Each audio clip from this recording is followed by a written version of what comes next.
And I'm just going to give, this is Jennifer. Jennifer is a certified life coach. I'm just going to give a little introduction for her, and then I'm going to kind of turn it over to her. I've given her some ideas about things that might be beneficial for us to talk about today. So she's going to go through those things, and then we'll have time for question and answer at the end. All right. So Jennifer is a certified life coach. She was certified by the Greater U in Salt Lake City in 2017. She's been married for almost 30 years and she has 2 grown boys. Her passion is to make sure her clients are on the right track in life. She came out on the other side of her own issues and spends the rest and is spending all of her days helping people recognize if they are being held back by their thoughts, perceptions, and beliefs. She does for the mind, what we do as your coaches for the body. She strengthens your mind because there's so much untapped potential within every single one of us. Jennifer helps clients dig deep and find what is already within them to succeed. She loves to do one-on-one coaching and group coaching. She does face-to-face, phone, and virtual coaching. She also enjoys public speaking and helping everyone get back to the basics of life. And I'm going to drop her contact information into the chat box so you guys can reach out to her if you want to, or friend her on Facebook. All right. So over to you. Thank you so much. And thank you so much for having me. It's an honor. I'm very excited to be here.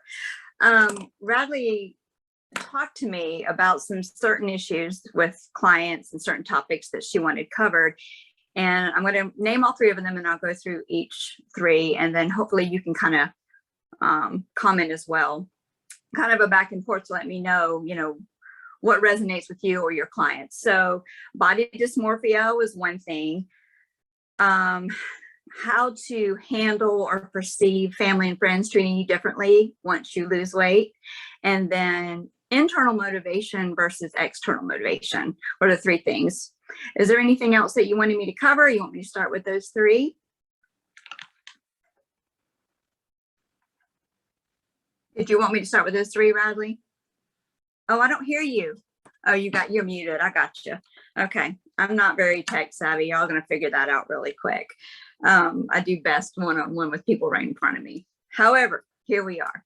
All right. Body dysmorphia. If you have ever heard of that, it's a perceived focus on a flaw in your appearance. It could be, I can give you an example of a client. It's a young girl that has it in her belly.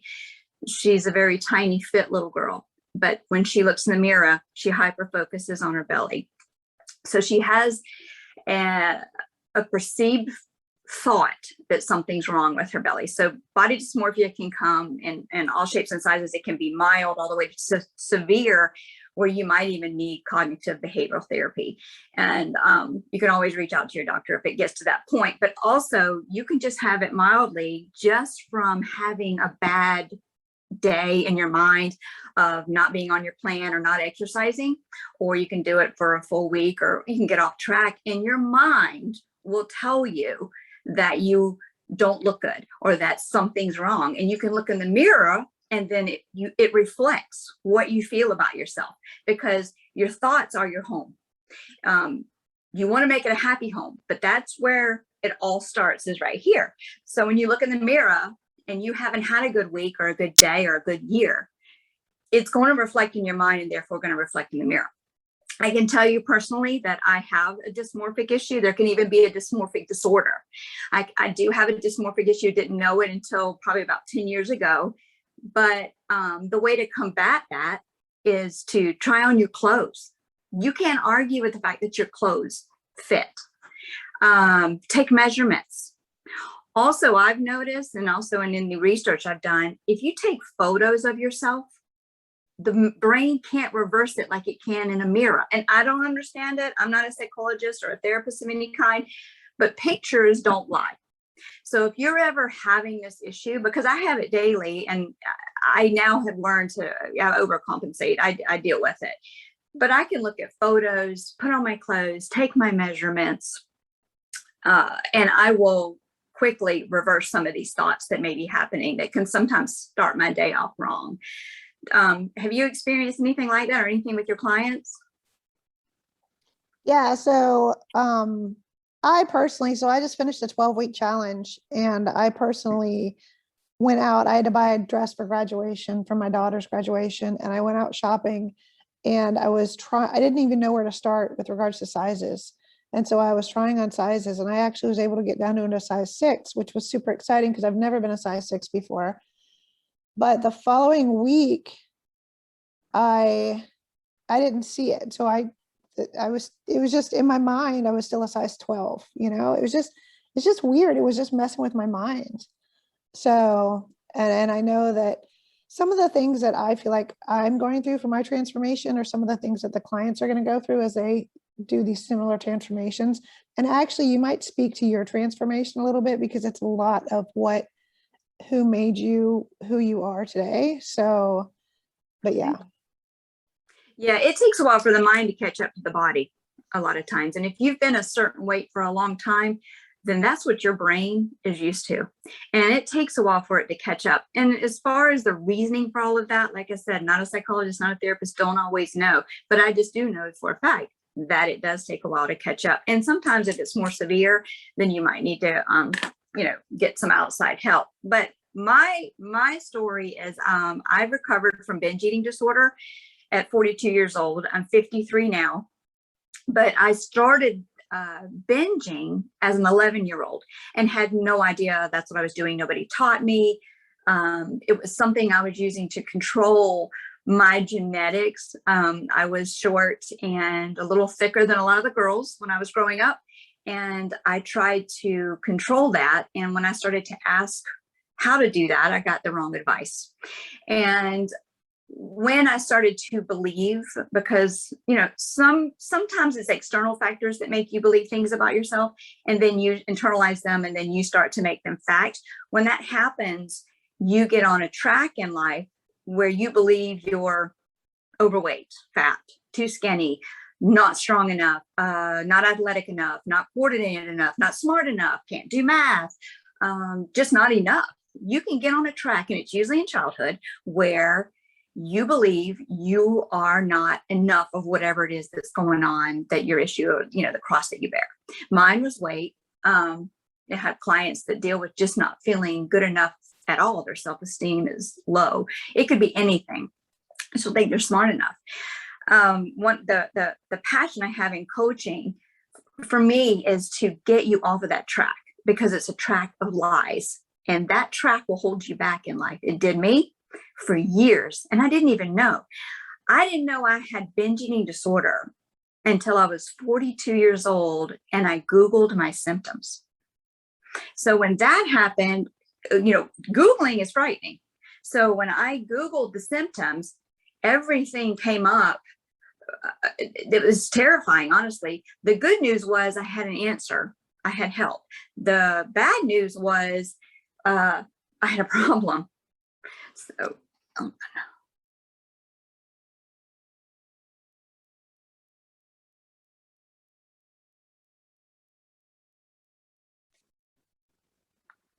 sorry. So anyway, at 42, I realized I had a problem, scary. And then I realized, hey, there's an answer to my problem. And I immediately contacted my doctor and got help. Came out the other side of my issue. I was in therapy for about 9 months, and I recovered. It's the most courageous thing I've ever done. It helped me. It honestly changed who I was.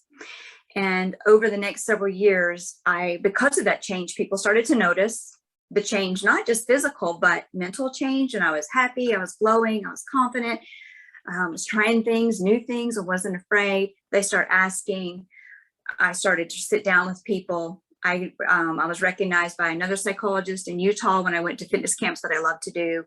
He said, this is a passion. This is a calling of yours. You have a gift. Let's get you certified and let's go. And that's where it started. It started with me coming out the other side of an issue, with me being on my own knees with myself. And it was frightening and scary. But when you face your fears and you face yourself, you are free. You're free. Yeah, thanks for sharing your story, because I think it's amazing to hear. So, but yeah, cool. So let's, unless anybody has any questions for her, Let's move on to, what were we going to talk about next? Well, I can finish a little bit with I can't hear you very well. I can hear you, but you're quiet. Let me see if I can. I'm just naturally quiet. Yeah, I could hear you better before. All right. So I've got my little note cards in front of me to keep me focused. So when I can, get on a tangent, I've got them. But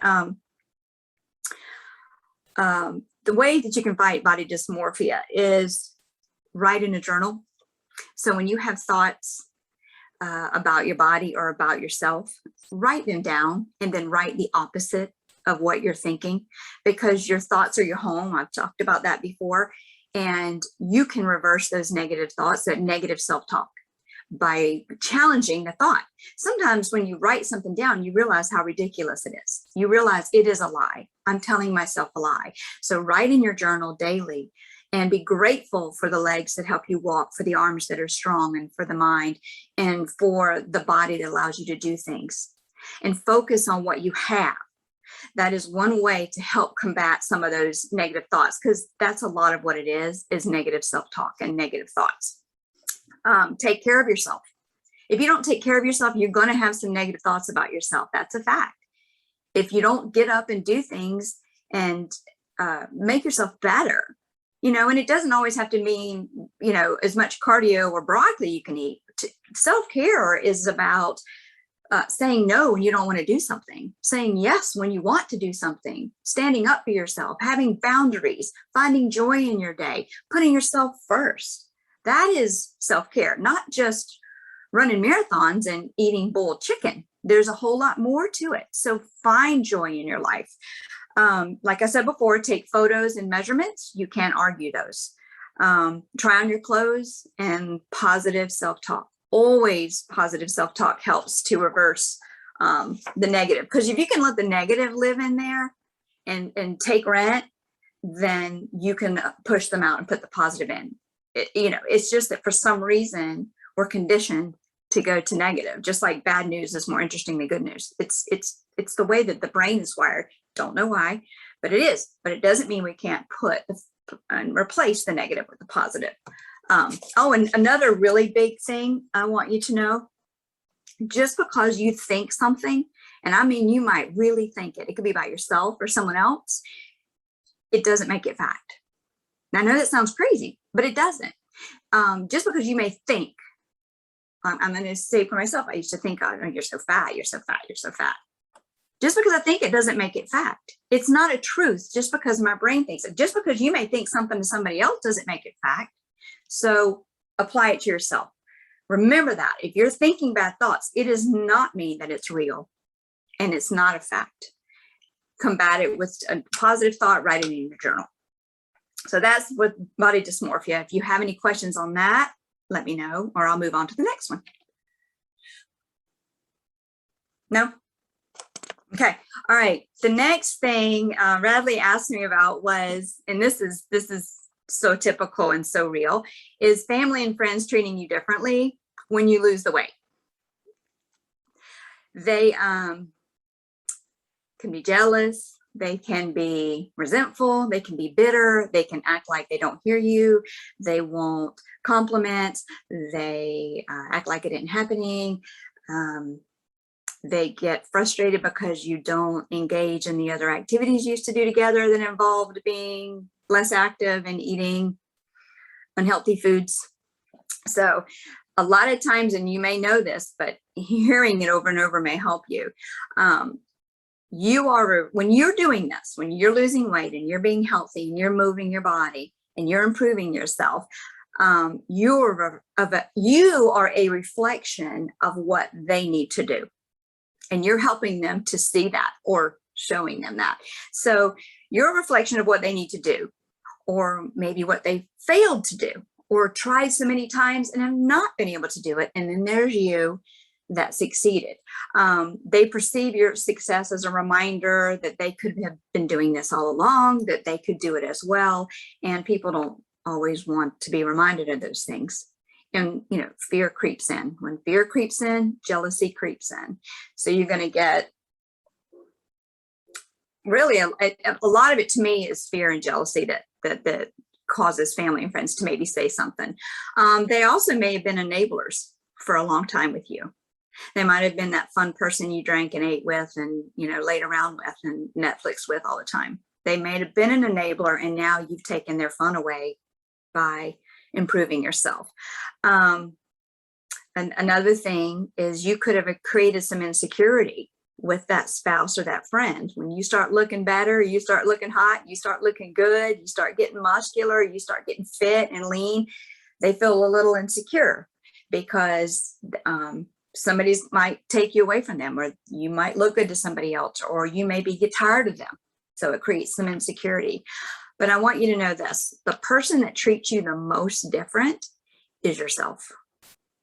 You treat yourself different than any of the outside world. You have treated yourself differently by deciding to change, by eating better foods, by exercising, putting yourself first. Because when this happens, when you start to do these things, it drips into all parts of your life, and you end up with more confidence, more satisfaction in yourself. But also, when you follow a plan and you start to lose and you complete the challenge or the goal, you believe in yourself. You trust yourself, because that's what I struggled with so much. I didn't trust me because I had binged for 30 years. I didn't know anything other than binging. So when I learned to not do it and I recovered, the belief in myself and the trust in myself changed the entire person. So that happens, and people see that and feel that, and they want that, and they don't know how to get it. And that's one way you can pay it forward. You can try your best to help them or refer them to somebody that can, but they need to feel it too, and not just be bitter towards you, because that is a natural human thing to do. But it doesn't change anything about what you need to do. Keep it moving. And you know what? And you'll attract people that are more like-minded like you over time. Any questions on that? I have a quick question. So one of the things that I've been experiencing recently is my physical, personal, and professional development is moving faster than my self-confidence. So I'm struggling with what you just said about how my belief system is changing, because I know I'm stronger and I'm more disciplined, but I'm afraid of slipping backwards. Does that make sense? Right. Okay. What's a little bit of your story? Can you give me a little bit of background of you? Well, we've been the owner of Anytime Fitness for 13 and a half years. And, we've been pretty stable for that entire time. But the past year, I kind of worked on my own self with regards to personal and professional development. I hired a business coach, and I've done a lot of physical transformation for myself, but I also put together a program that's an all-encompassing program for my clients to make sure that, because we've always done fitness really good, but we needed to provide more than fitness to actually help people transform. And so I put the program together that a lot of these ladies are doing now. And I put myself through that same program. So I've been going through that program, and that coupled with my business coach, I'm kind of, Andrew calls it, he's my husband, he says I'm vibrating on a higher frequency now. My discipline's just at a much higher level than it ever has been, which is really good. But I still have in the back of my mind lagging doubts about whether I can maintain everything I've kind of put in practice. Right. That is 100% the brain falling back on what it knew for so long. So if you had a certain belief, or you were on a track in life and it doesn't, it could be 10 years, it could be 20, 30, I don't know, mine was forever, it seemed like. You were on a track in life, and that brain, your thoughts go back to what it's comfortable knowing. It's just like people who stay in bad relationships or who are doing things that it's chaos, and why do you stay there? Why do you keep going back to that? Why do you think about that? Why do you miss that? Why do you default to that? It's because it's what they know, and it's what they knew a majority of their life. So if you have had doubts about yourself or felt that for a certain amount of time, the brain is wired to default there. So it's always, and it also, for some reason, we need to have a therapist on here too. it defaults back. And it's not even it's not even on your side. And we've worked so hard to get it there, and we've pushed forward, and I have, and you have, and many of us have, but it still wants to default back to the old Jennifer, to the other Radley, to the old behavior, because that's what it knows. I think it's easier there mentally. It takes strength to push forward. It takes strength to progress. It takes courage. And you have to keep establishing a new goal. So one of the ways that you can keep doing that is what you're already doing. To combat it is to keep progressing forward, setting new goals with your business, setting new goals with yourself, setting new goals with clients. Having me on is another way that you did it. You're combating and you're healing and you're learning through all of these things. When you become stagnant is when you need to be afraid. You don't need to be afraid now. You're moving forward. Everything you're doing is a step forward for yourself, for your family, and for your clients. As long as you're doing that, you're okay. The brain tries to go back, write in your journal, and you look down at what you've just written and you'll know it's a lie, and just write the opposite. But sometimes we do feel like frauds, or we feel like I'm not really this, I'm just pretending. Sometimes we can feel that, not that dramatically, but we can wonder, am I still the binge eater? Am I still 200-pound Jennifer? Am I that? But that's where the brain wants to go. Perfect. That's very helpful. Thank you. Well, good. And it sounds like you're doing all the right things. I'm trying to, but I mean, you still have those moments.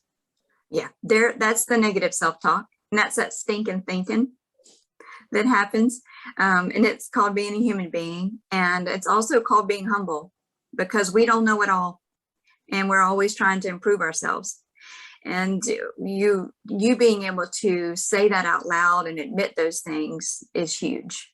It's huge. And you're going to be just fine. And you are the real deal. You truly are.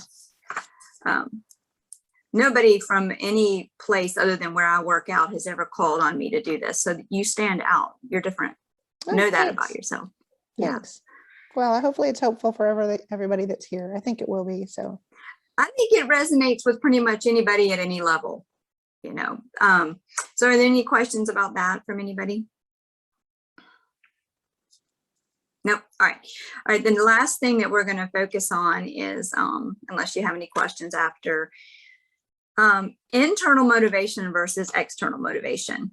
And you can see this a little bit in adults, but you can see it a lot in children, where they're motivated to do well with their report card because they get money, or with their sports because they get a trophy, or, you get a prize, you get acknowledged, you get recognized, you get awards, things like that. That's an external motivation that can run dry really, really quick in your life.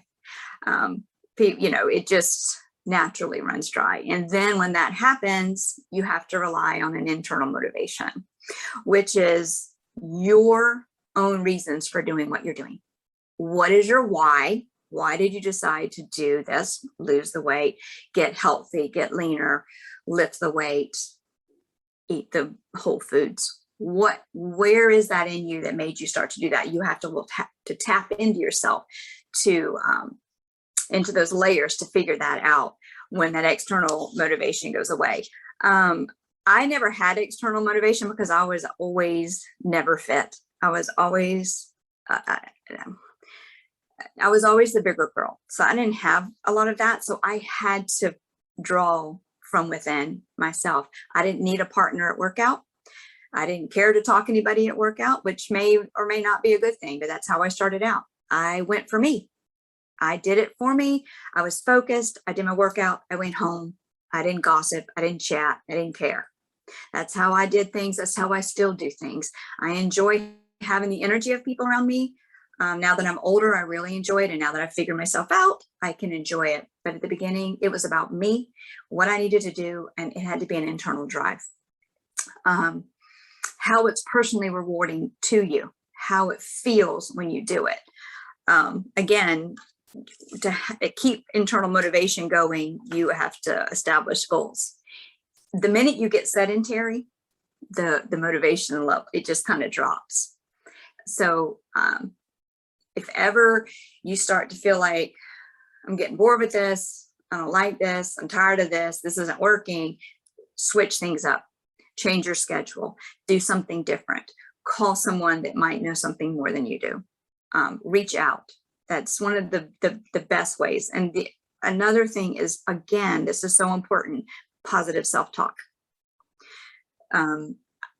Used to be, when I had the eating disorder, I would get up in the morning and my brain would start to beat me up from the minute I got up to the time I went to bed. It would tell me, if you were this, you could get out of the bed easier. And when I brush my teeth, look at that double chin. When I would put my underwear on, these would fit better if, when I walk by the mirror to go to work, oh my God, when I put the seatbelt on, oh my God, it was constant barrage of negative thoughts. I didn't even realize how many there were or how much they affected me until I learned how to stop them. And it's exhausting. Some of us have more than others. I had them all day long because I had learned and made it a habit to do it. Didn't even know. So, again, journaling, combating the thoughts. But your internal motivation has to come from positive self-talk, period, end of story. Find enjoyment in what you're doing, regardless of the outcome. So if you're working out and exercising, just for somebody else to say something, then it's not going to work. In the end, it's going to die out. So you have to enjoy the process, because this is giving you a healthier life and more confidence and self-esteem and more belief in yourself and more trust in yourself. It has to come from there. And because it's good for you. You're doing it because it's good for you. Enjoy that journey to getting there, because the time's going to go by anyway. You might as well do something that's good for you. Also, your internal motivation is what's going to push you through roadblocks and setbacks, because you're going to have them. Whenever we get on a program and we really start to change physically and mentally, you will have a setback and you will have, barriers and roadblocks. They're normal. That's the brain, like I was saying before, wanting to go back to the old you. It's pushing back. See that as like, oh yeah, I know you. I know what you're doing. And I know exactly how to handle you. I'm going to push through you, because we know it's coming. The brain wants to go, hey, I liked it the other way. It was so much easier. That's the only way I know. I'm wired this way. Ignore it and go, I know you. I'm going to push through. So I always tell clients to embrace that when they feel that, when they hit that wall and they want to go back to what they were doing, and they say a cheat, you can call it whatever you want. But when they quit, embrace the thought, because that means you're coming to a point where the magic happens. When you get to that point, you go, oh my gosh, Jennifer said this is where I was coming. This was going to happen. Embrace it and push through it, because on the other side, again, is freedom and confidence every single time. It's natural for you to have setbacks. It's natural for you to fall on your face during a change. You almost need to.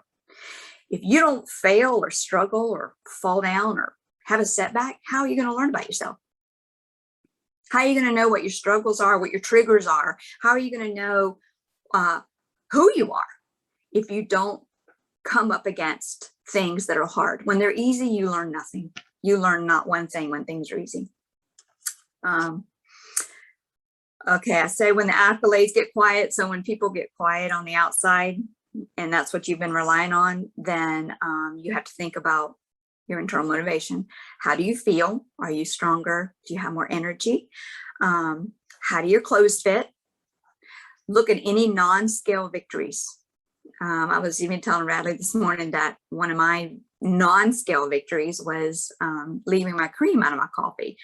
Not a big deal to some people, but to me, huge. I'm 53 years old and I've had cream in my coffee, I think, forever. So this was a big deal for me. The fact that I'm confident. I have no issue with speaking in front of thousands of people. None of it even scares me, because I'm speaking from what I believe in. Those are things that you look at. What are you good at? How have you changed? How is your life better? How do you feel? Are you happier? All of those things are things you need to think about. And when you start to lose any focus, go back to your why. Why am I doing this? why am I doing this? And it's not because you want your neighbor to notice. It's not it. And also the most important thing too, well, there's several, but believe in yourself. This is one I struggled with, just tremendously struggled. And to know that your thoughts are your home and you need to make it a happy home. Any thoughts on that? That's awesome. No, thank you so much. Does You're welcome. anybody have any questions, any follow-up questions for Jennifer? And it could be shy. outside of Don't this. be shy. Yeah. Yeah, don't be shy. And it could be outside of what we talked about today. Anything, ask me anything.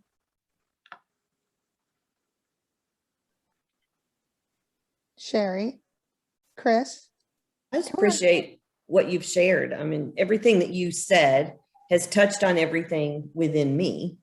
I've been through this weight loss journey several times. I've gained and lost probably 300 pounds over the years, but this most recent one, I really was able to see it's mental.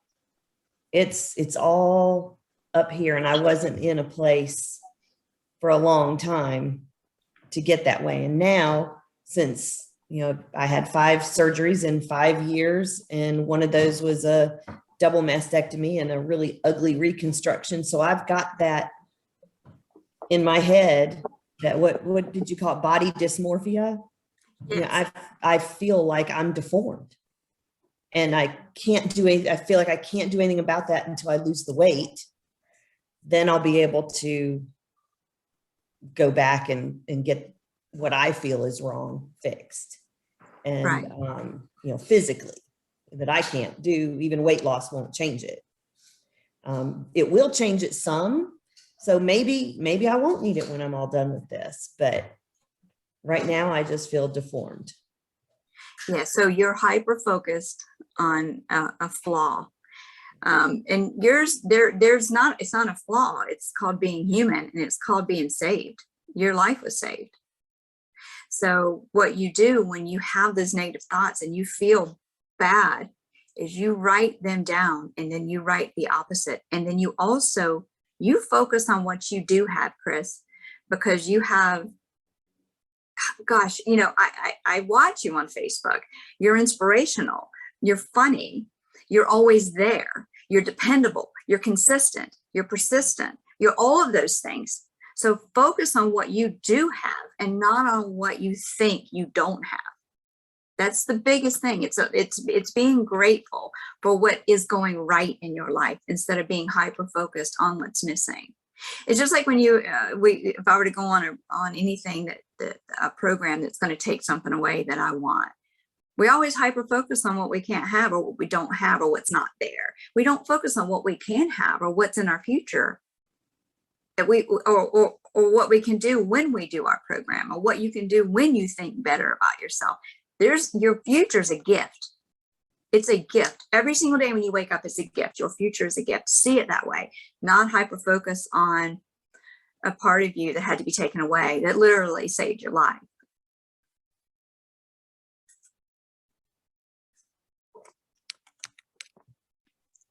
Thank you. Anybody else? Or what you gonna say, Chris? I just said thank you. Oh, you're welcome. You're welcome. Is that it? All right, hold on. I'll chime in for a second.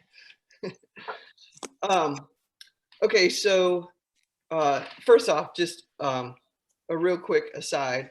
One of the things that I've noticed is that it comes down to belief and identity. So Rad and I happen to be related, and I just assumed that weight loss wasn't really possible for us. My grandmother was heavy, my mom's heavy, Rad's been heavy, I've been heavy. So I just assumed that's just, we have this great excuse, right? We're all big boned. So, this is just how it is, and it wasn't until Rad got serious and all of a sudden became this super hot chick that she is, that I'm like, okay, she just like blew away when you take away the excuses, then you're left with well, suck it up, buttercup. You got to get to work. And yeah, so basically, once I believed it was possible, completely flipped the script on me. And all of a sudden I'm like, well, I mean, learn how to eat an egg white. And, you know, because it wasn't about exercise. I had been doing the exercise, not quite to the extent that I am now, but I had been going to the gym. It was all about the food, right? I mean, when you're having brownies once a week and pizza once a week, you know, there's limits to how much progress you're going to make. But it wasn't until I actually realized that it was possible. So thanks to Rad for helping me out with that. No, so the other question I was going to ask was just a little bit more, if you don't mind, a little bit more about your background in terms of your like, how did you get to where you are in terms of being a life coach, if you don't mind going in that direction? Yeah, well, I went to USC and graduated with a bachelor's, and I was a teacher for years. And then I had my first son and still was teaching, and then had my second son. And back then, because this was in the 90s, it cost more to put, you know, it didn't cost more. My money that I would have made teaching would go to daycare. So I made the decision to stay home and raise my boys. So I did that for 12 years. I stayed home, gave up teaching. And once I had my kids, honestly, I didn't want to go back to teaching anyway. I was just tapped out with kids. So I also realized that probably wasn't my calling to be a teacher, even though I was a great one. If you're done with it after 7 years, then, you know, move on. So I raised the boys for 12 years at home mom. And then I did just different contract jobs and different things, worked for an accounting firm. I ran a restaurant, that anything that would get me out by 3 o'clock to pick up my kids. And that was my life.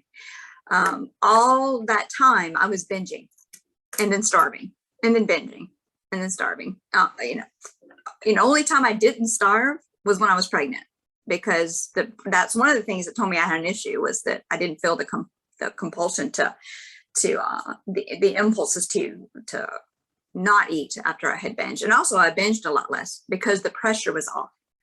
I was very clueless to what was going on with me. I don't know where I got the behavior. I'm not sure if it starts in here at birth. I have no idea, or if external things bring it out. So, but that was the start.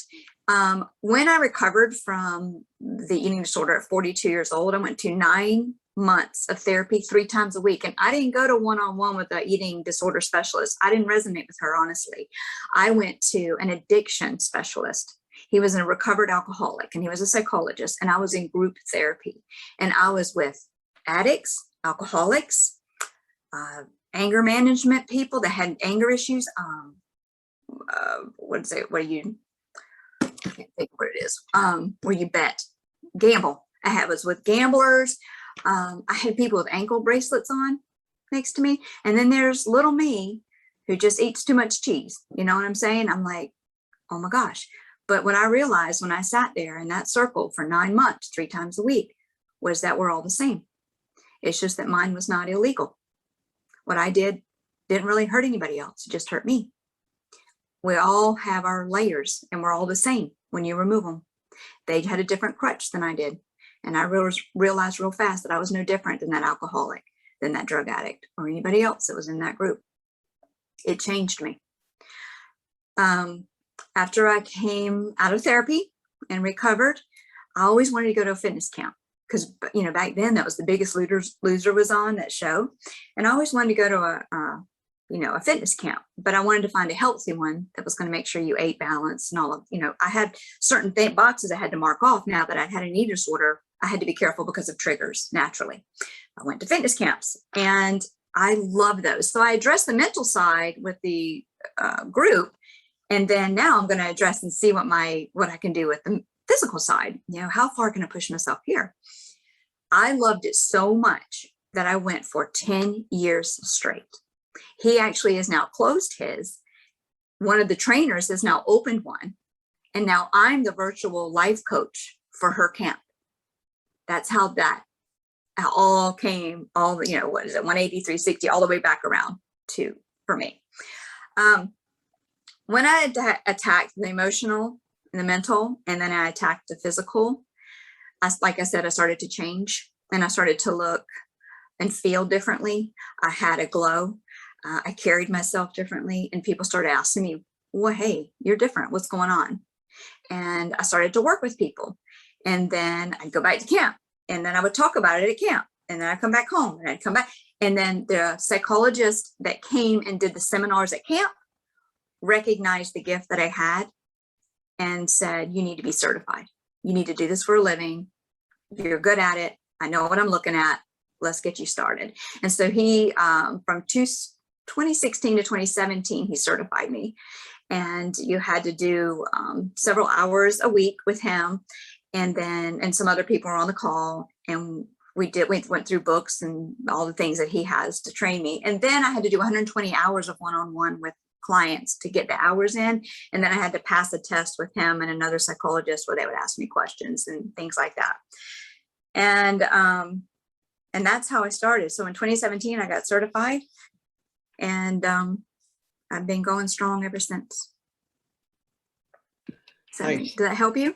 It does. Thank you very much. You're welcome. You're welcome. Is there anything else? Anybody else have any questions? All right.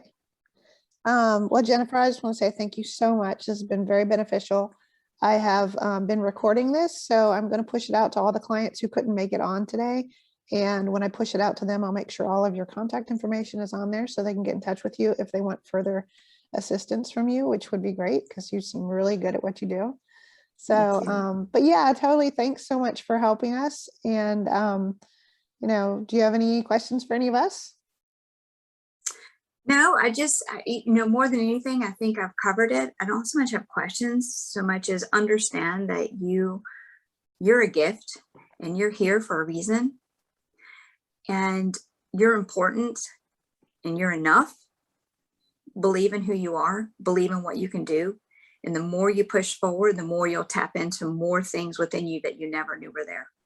When you start doing things that you're afraid of, you will open doors in your life that you never knew were there. You're like, oh my gosh, where was this been my whole life? Well, you didn't push enough. You didn't dig deep enough. You didn't start removing the layers. You didn't ask for help. All of these things get you and propel you forward. I've had doors open up in front of me that I never knew existed by believing in myself and changing who I am for the better and trusting myself. So I would ask all of you to recognize your gifts, recognize the power within you, and move forward and be the best version of yourself. And then pay it forward to someone else. If you learned anything today, help somebody else with it, because I heal by healing others. That's one of the reasons why I coach as well. I heal every time I help someone else.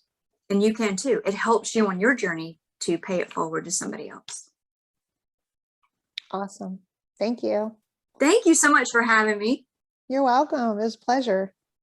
All right. I'd love to do it again. You let me know. I've got a bunch of different topics that we can cover if you ever want to do this again. Oh, definitely. We'll definitely do that. All right. Thank you so much. All right. Bye, guys. I appreciate it. Bye, everyone. Bye. Thank you.